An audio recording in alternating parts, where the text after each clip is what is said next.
Breaking news. নবম জাতীয় বেতন স্কেলে এবার সবচেয়ে বড় চমক আসতে পারে শিক্ষা খাতে, কারণ শিক্ষক, বিশ্ববিদ্যালয় কর্মকর্তা এবং উচ্চশিক্ষার গবেষণা খাতকে কেন্দ্র করে এসেছে বিশেষ সুবিধা ও বড় অঙ্কের প্রস্তাব, যা বাস্তবায়িত হলে দেশের উচ্চশিক্ষা ব্যবস্থায় শুরু হতে পারে এক ঐতিহাসিক পরিবর্তন।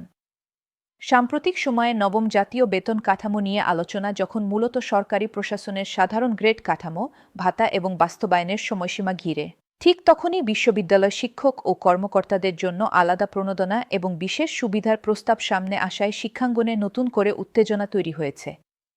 নির্ভরযোগ্য সূত্র অনুযায়ী ঢাকা বিশ্ববিদ্যালয় মূল্যস্ফীতি, পূর্ববর্তী বেতন কাঠামোর ব্যবধান এবং আন্তর্জাতিক তুলনা বিবেচনায় নবম জাতীয় বেতন স্কেলে মূল বেতন উল্লেখযোগ্যভাবে বৃদ্ধির প্রস্তাব করেছে, যা বর্তমানে আলোচনার কেন্দ্রে চলে এসেছে। একই সঙ্গে প্রভাষক নিযোগের ক্ষেত্রে নবম গ্রেডের পরিবর্তে সপ্তম গ্রেড প্রস্তাব করা হয়েছে, যা বাস্তবায়িত হলে শিক্ষকতার পেশাকে আবার আকর্ষণীয় করার ক্ষেত্রে বড় ভূমিকা রাখতে পারে।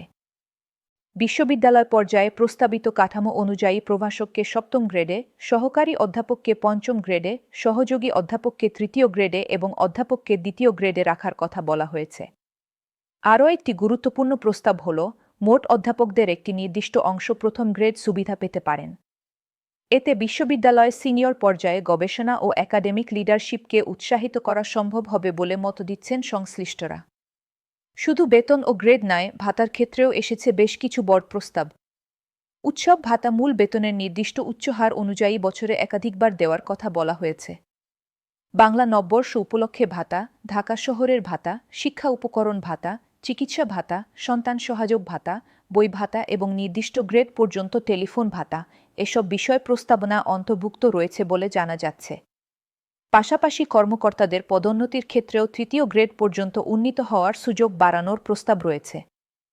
ঢাকা বিশ্ববিদ্যালয়ের কোষাধ্যক্ষ অধ্যাপক এম জাহাঙ্গীর আলম চৌধুরীর বক্তব্য অনুযায়ী, বেসরকারি বিশ্ববিদ্যালয়গুলো এখন প্রতিযোগিতায় অনেক এগিয়ে যাচ্ছে এবং তারা সরকারি বিশ্ববিদ্যালয়ের শিক্ষকদের কয়েক গুণ বেশি বেতনের প্রস্তাব দিচ্ছে। ফলে মেধাবী শিক্ষক ধরে রাখা ক্রমেই কঠিন হয়ে পড়ছে। বাস্তবতা হল, উচ্চশিক্ষায় ভালো শিক্ষক মানেই ভালো গবেষণা মানেই আন্তর্জাতিক মানের বিশ্ববিদ্যালয়, আর আন্তর্জাতিক মানের বিশ্ববিদ্যালয় মানেই দেশের উন্নত মানব সম্পদ। তাই এই প্রস্তাবনাকে অনেকে শিক্ষা বিনিয়োগ হিসেবে দেখছেন। তিনি আরও উল্লেখ করেন যে দক্ষিণ এশিয়ার অনেক দেশে শিক্ষকদের গবেষণা এবং একাডেমিক উন্নয়নের জন্য বিশেষ তহবিল ও সুযোগ সুবিধা থাকে, যা বাংলাদেশে অনেক ক্ষেত্রেই সীমিত। ফলে উদ্ধৃতিযোগ্য আন্তর্জাতিক গবেষণা প্রকাশে বাংলাদেশ পিছিয়ে পড়ছে। এ অবস্থায় শিক্ষকদের জন্য বিশেষ প্রণোদনা না দিলে গবেষণার মানোন্নয়ন সম্ভব নয়, এমন মত সামনে এসেছে।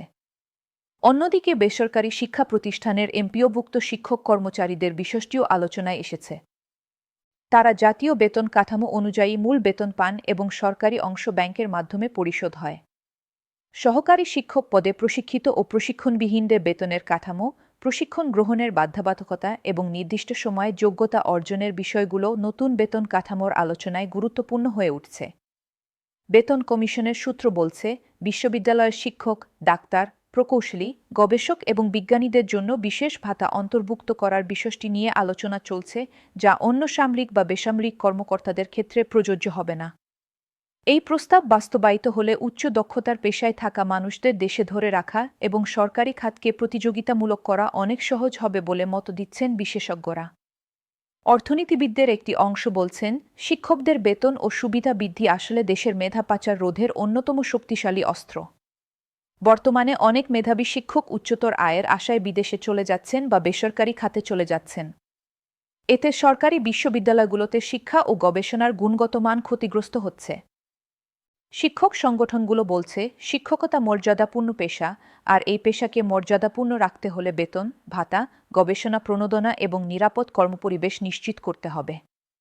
সার্বিকভাবে বলা যায়, নবম জাতীয় বেতন স্কেলে শিক্ষা খাতে বিশেষ সুবিধা যদি বাস্তবায়িত হয়, তবে তা শুধু শিক্ষকদের জীবনে স্বস্তি আনবে না, বরং দেশের শিক্ষা, গবেষণা এবং ভবিষ্যৎ মানবসম্পদ উন্নয়নে যুগান্তকারী পরিবর্তনের দ্বার খুলে দিতে পারে। এখন দেখার বিষয়, সরকার এবং বেতন কমিশন শেষ পর্যন্ত শিক্ষা খাতের এই প্রস্তাবনাকে কতটা গুরুত্ব দিয়ে চূড়ান্ত কাঠামোতে অন্তর্ভুক্ত করে।